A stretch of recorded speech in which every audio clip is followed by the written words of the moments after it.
Proton glory i30 দেশের বাজারে যে প্রোটন স্মার্টফোন লঞ্চ করে সেটা হয়তো অনেকেই জানে না। এর আগে অনেক ফিচার ফোনই দেখেছি আমরা প্রোটন লঞ্চ করেছে, কিন্তু প্রথমবারের মতো প্রোটন স্মার্টফোন লঞ্চ করেছে।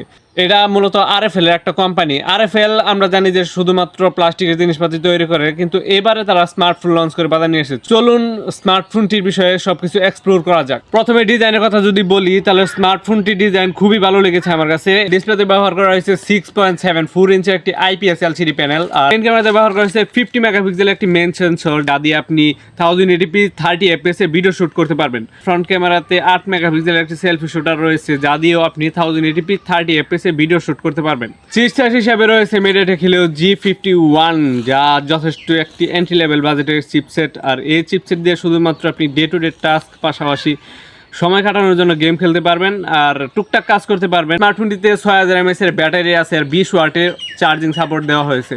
আর 6000 mAh এর ব্যাটারি যেহেতু অনেক বড় সড়ো ব্যাটারি, এটা দিয়ে আপনি অনায়াসে একদিন প্লাস ব্যবহার করতে পারবেন যদি ফুল চার্জ করেন।